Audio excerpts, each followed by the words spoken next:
Des FDS, les détails dans cette édition. Technologie disruptive, bilan et perspective, c'est le thème du 16e forum sur la gouvernance de l'Internet en Afrique de l'Ouest.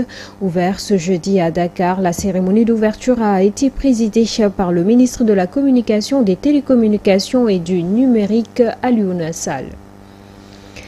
Gestion des fonds publics, la Fédération sénégalaise de football devant la Cour des comptes. Cette dernière a entamé un contrôle de la gestion des finances de la structure par ses dirigeants qui présentement se passent à tour de rôle devant les enquêteurs. Vous aurez les détails dans cette édition que nous allons développer juste après ceci.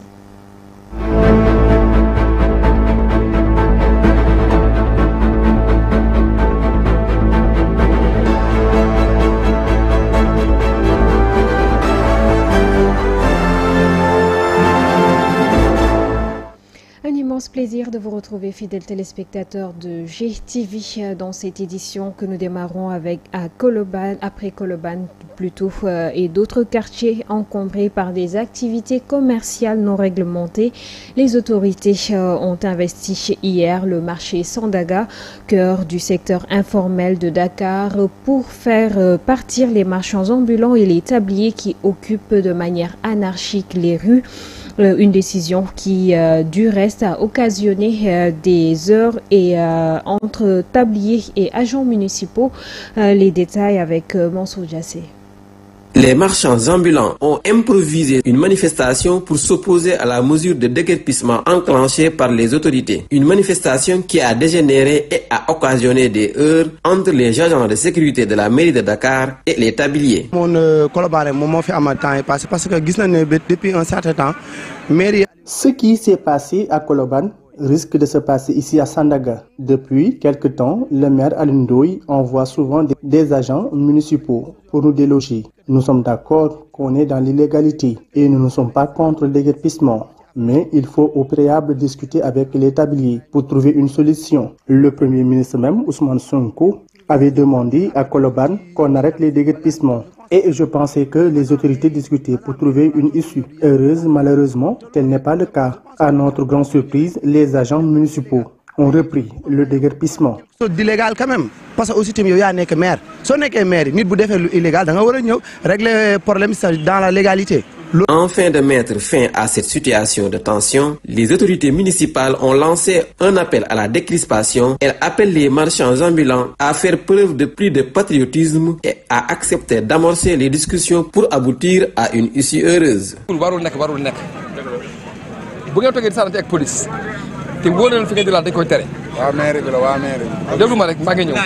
Occuper la voie publique est illégal et ne sera jamais quelque chose que l'on peut cautionner. Donc, je suis là pour qu'on puisse trouver ensemble une solution.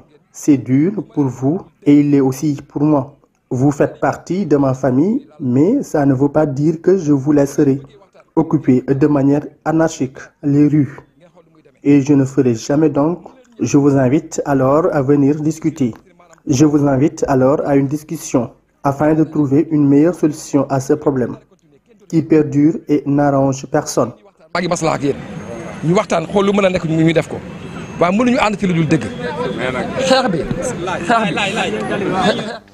L'ouverture officielle du 16e forum sur la gouvernance de l'Internet a eu lieu ce jeudi 11 juillet 2024.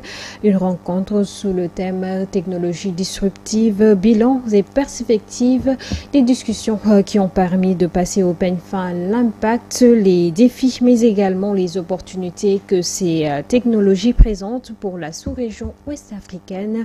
Dela Ndiaye a recueilli les réactions de certains participants à ce forum. Suivons-les. Ces technologies telles que la réalité virtuelle, la réalité augmentée, la robotique avancée et l'intelligence artificielle peuvent remodeler des secteurs entiers et bouleverser les modèles économiques. Les pays de la sous-région doivent donc s'en emparer.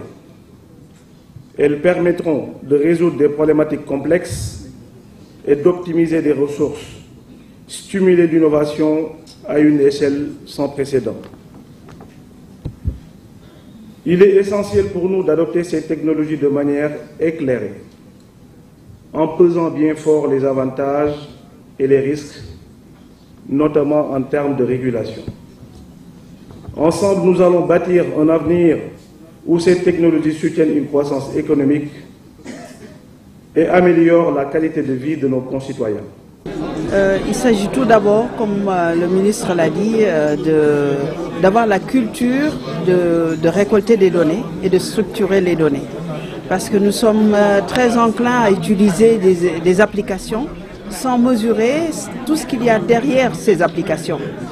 Donc à travailler, à utiliser, à collecter les données, à structurer les données, à les protéger et à en faire un bon usage avec une gouvernance qui permet de respecter ce que nous sommes. À l'instar des autres pays du monde, le Sénégal célèbre ce 11 juillet la journée mondiale de la population sous le thème « Notre santé, nos droits ». Cela coïncide avec la publication du 5e rapport provisoire de la population et de l'habitat par l'Agence nationale de la statistique et de la démographie. La population sénégalaise passe désormais à plus de 18 millions. Entre autres révélations de taille, les hommes, le nombre d'hommes est maintenant supérieur à celui des femmes. C'est ce que nous dit Mansour Diassé. L'Agence nationale de la statistique et de la démographie ANSD a publié ce mardi les résultats du 5e génération de la population et de l'habitat. Des nouveautés, il n'en manque pas. En 2023, le Sénégal comptait 18 123 390 habitants, constitués à 50,6% d'hommes et 49,4% de femmes. La population sénégalaise et les jeunes. Un Sénégalais sur deux a moins de 19 ans et 75% de la population est âgée de moins de 35 ans. Le ministre de l'économie, du plan et de la coopération, venu présider l'événement, apprécie le travail effectué. Donc c'est un exercice qui en principe se fait tous les 10 ans et le Sénégal l'a respecté. C'est un exercice très important parce que les données qui sont recueillies auprès des populations permettent d'orienter et de guider les politiques publiques. D'abord savoir combien nous sommes, connaître les caractéristiques de ces populations et à partir de là pouvoir, n'est-ce pas, déterminer les politiques publiques et particulièrement ce sur quoi donc les autorités devraient se concentrer pour satisfaire les besoins des populations. Selon le directeur général de l'ANSD, le nombre d'hommes a dépassé celui des femmes, ce qui est différent du pressentiment de la plupart des Sénégalais. C'est une perception. On constate que d'abord au niveau africain, dans toute l'Afrique du Nord, à l'exception de la Tunisie, dans tous les pays, on a plus d'hommes que de femmes. Dans la sous-région ouest africaine, dans beaucoup de pays qui nous entourent également, on a plus d'hommes que de femmes. C'est le cas au Nigeria, c'est le cas en Côte d'Ivoire, c'est le cas dans beaucoup de pays de la CEDEAO. Le Sénégal vient de franchir ce cap en 2023, mais on va y venir. Pour rappel, l'agence est aussi chargée du suivi de la coopération technique internationale en matière de statistique. Le travail domestique non rémunéré au centre des préoccupations du consortium régional pour la recherche en économie générationnelle qui a organisé une rencontre sur la question. Occasion saisie par Latif Dramani, coordonnateur du consortium, pour revenir sur le sens des recherches sur cette problématique. La députée Mamawa Gueye Diop, présidente des affaires sociales à l'Assemblée nationale, a également partagé ses préoccupations. Leurs propos sont recueillis par Ali Mangassa. Je fais la distinction entre le travail des domestiques et le travail domestique. Ici, c'est le travail des femmes qui travaillent déjà. Donc le travail des domestiques est déjà pris en compte dans le PIB. Ce n'est pas de ça qu'on parle. Ici, on parle du travail domestique, qui est le travail que toutes les femmes qui sont déjà rémunérées font à la maison. C'est-à-dire, par exemple, faire la cuisine, faire la lessive, nettoyer, etc., etc. Faire les courses pour le ménage. C'est de ça qu'on parle. Donc ça concerne toutes les femmes. Même la femme domestique qui fait les domestiques, elle, quand elle retourne à la maison, elle va faire ce travail aussi pour elle-même. C'est ça exactement le cœur de ce travail domestique non rémunéré. Donc, on essaie de se rendre compte que ce travail participe beaucoup plus au bien-être des populations. Parce qu'avant que chacun d'entre nous ne soit ici, c'est que ce travail a été déjà fait. C'est ce qui fait qu'on sort pour aller travailler, pour générer le PIB qu'on calcule. Mais ce travail n'est pas pris en compte dans le calcul du PIB. Donc, on veut présenter aux parlementaires les estimations qui ont été faites au Sénégal et dans quelques pays de la région. Donc 5 pays, au-delà, il y a une dizaine de pays. En fait, ce que nous préconisons, c'est de faire un plaidoyer. Parce que nous, notre travail, c'est au niveau de l'Assemblée nationale. C'est le gouvernement qui vient à l'Assemblée nationale. S'il nous trouve là-bas, si on a toutes les informations qui concernent cette problématique-là, on pourra faire un travail, un plaidoyer, mais un excellent plaidoyer, parce qu'on aura toutes les informations à notre disposition et ça va permettre aussi au ministre de comprendre réellement ce plaidoyer-là et de mettre en œuvre cette problématique. Comme vous le savez, les résultats du premier tour du baccalauréat général 2024 sont connus dans un document publié par la direction de l'Office du baccalauréat. 23,40% d'admis au premier tour ont été recensés, avant de préciser que 49 025 candidats sont autorisés à subir les épreuves du second groupe, soit 32,33% des présents, une amélioration par rapport à l'année 2023. Amsatou Gano. Le baccalauréat général, qui a démarré le mardi 2 juillet dernier, a livré ses résultats du premier tour. Selon un document communiqué par le directeur de l'Office du bac, à l'issue du premier groupe d'épreuves, le nombre d'admis est de 35 492 candidats, soit un taux de réussite de 23,40%. Contre 22,13% en 2023 et 24,05% en 2022. Si l'on en croit au professeur Cheikh Ahmadou Bamba Gueye, cette année, il y a eu une amélioration par rapport à l'année 2023. Dans le document, il précise que 49 025 candidats sont autorisés à subir les épreuves du second tour, soit 32,33% des présents, contre 33,81% en 2023 et 33,58% en 2022. Toujours selon lui, 8 784 candidats sont admis avec mention. On dénombre 156 mentions très bien, contre 126 en 2023, 1483 mentions bien. Ils étaient 1132 candidats en 2023 et 7145 mentions assez bien, contre 5217 en 2023. Cette année, le taux de réussite pourrait découler du fait qu'il n'y a pas eu de tensions qui ont perturbé l'année scolaire. Nous parlons toujours du baccalauréat 2024 après les 8 candidats arrêtés à Dara Djolof pour fraude lors du premier tour. De nouvelles arrestations ont été à nouveau enregistrées, cette fois-ci à Matam, lors des épreuves du second groupe, nous dit Mama Wassal.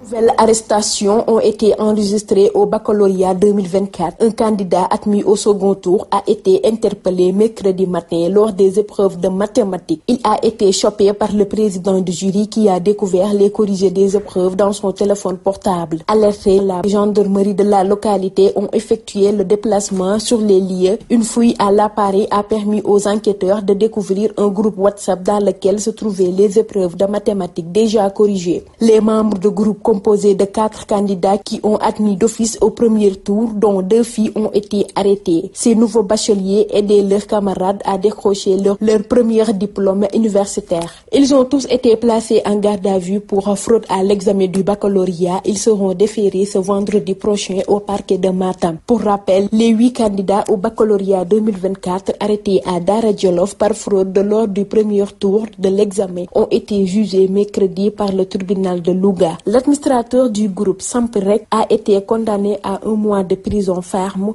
Quant aux 7 autres membres, ils ont écopé de 15 jours de prison ferme. Devant la barre, les fraudeurs ont avoué et reconnu les faits qui leur sont reprochés. Du coup, leur avocat aurait demandé la clémence pour ses clients. Parmi les prévenus, il figure 2 filles, une allaitante et une mariée sans enfant. La page internationale de cette édition que nous démarrons au Mali. Dans un communiqué, la junte au pouvoir a annoncé ce mercredi 10 juillet avoir autorisé à nouveau les activités des partis politiques et des associations à caractère politique. Elles avaient été suspendues le 10 avril, ce qui avait incité une vague de critiques. 3 mois plus tard, Bamako fait volte-face. Le gouvernement décide de lever la mesure des suspensions qui frappaient les partis politiques et les activités à caractère politique des associations, dit un communiqué du Conseil des ministres dominé par les militaires qui ont repris par la force en 2020 la tête de ce pays confronté au djihadisme et plongé dans une crise multidimensionnelle profonde. Le chef de la junte, le colonel Assimi Goïta, avait décrété en avril la suspension en accusant les partis de discussion stériles et de subversion. Il avait invoqué le danger que les activités des partis faisaient peser sur un dialogue national en cours sur l'avenir politique du Mali. Les partis protestaient à ce moment-là contre le maintien des colonels à la tête du pays après l'échéance de mars 2024 à laquelle ils s'étaient engagés à céder la place aux civils après des élections. Et toujours dans cette page internationale, Antoine Christophe Agbepa Mumba, dit Kofi Olomide, superstar de la rumba congolaise, est convoqué par le Conseil supérieur de l'audiovisuel et de la communication, l'autorité de régulation de la RDC, pour des propos sur la situation sécuritaire dans l'est du pays, propos tenus lors d'une émission le 6 juillet 2024. Il a notamment remis en cause le terme guerre pour qualifier le conflit de l'est de la RDC lors d'une émission de la télévision nationale, des propos perçus comme une critique du manque d'efficacité des forces armées de la RDC. À présent, nous parlons sport, gestion des fonds publics. La Fédération sénégalaise de football fait son tour chez le coiffeur après les ministres et DG, Maître Augustin Senghor et compagnie, notamment son deuxième vice-président Abdoulaye Seydou Sow et l'ancien président de la commission des finances Abdoulaye Fall ont été les cibles de la Cour des comptes. Cet organe de contrôle fouille leur gestion sur l'utilisation des fonds du Mondial Qatar 2022 et de la Coupe d'Afrique des Nations Côte d'Ivoire 2023. Abdoulaye Dieye. La Cour des comptes a décidé de fouiller la gestion des dirigeants de la Fédération sénégalaise de football. Les bisbilles notés entre différents responsables de la dite structure ont été l'élément déclencheur de cette décision. Le président Augustin Senghor et son deuxième vice-président Abdoulaye Sow, tout comme l'ancien président de la commission des finances Abdoulaye Fall, ont été entendus par les enquêteurs, révèle le journaliste sportif de Desport. Des enquêtes liées à l'utilisation des fonds alloués par le régime sortant, mais aussi les dividendes des différentes compétitions auxquelles le Sénégal a pris part, telles que la Coupe du Monde Qatar 2022 et la Coupe d'Afrique des Nations Côte d'Ivoire 2023. Les enquêtes faites quelques jours après les 2 derniers matchs du Sénégal pour les qualifications à la Coupe du Monde 2026. Ainsi, il est recommandé par la Cour des comptes au président Augustin Senghor et compagnie d'envoyer dans les plus brefs délais une liste exhaustive qui comprend toutes les données concernant les subventions, les primes, mais aussi l'argent encaissé dans la période du Mondial 2022 et des dernières joutes africaines. Pour rappel, le rapport de la Cour des comptes après le Mondial 2022 avait fait un tollé dans le monde du football sénégalais, une raison suffisante pour la dite structure de faire passer en revue tous les comptes de la Fédération sénégalaise de football pour savoir si l'argent public est utilisé à bon escient pour le développement du football sénégalais dans son ensemble. Maître Augustin Senghor, dont nous parlions, qui a d'ailleurs assisté hier au final couplé Coupe du Sénégal U17 et Junior qui ont été tenus hier au stade Diagali Bakayoko de Grand Yoff. Chez les U17, c'est Génération Foot qui a remporté la coupe devant Kersamba Kabatoki de Kaolack à la suite d'une séance de tir au but. À la fin du temps réglementaire, les deux équipes avaient fait un match nul, un but partout. Dans la deuxième deuxième finale qui concernait la catégorie junior. C'est Jaraaf de Dakar qui a remporté le trophée en s'imposant 2-0 face à Pegasus. À noter que la finale nationale de la Coupe du Sénégal va se tenir ce samedi 13 juillet. Une finale 100% amateur qui va opposer Féru de foot de Louga, une équipe de D4, et à Bourg Petite Côte, une équipe de D3. Elle se tiendra donc au stade Maître Abdoulaye Wade de Diamniadio et va ainsi boucler cette saison 2023-2024. C'est ce qui met un terme à cette édition du jeudi. Merci de l'avoir suivi. Rendez-vous demain à la même heure dans la bonne heure. D'ici là, portez-vous bien en compagnie des programmes de GTV. Bonsoir.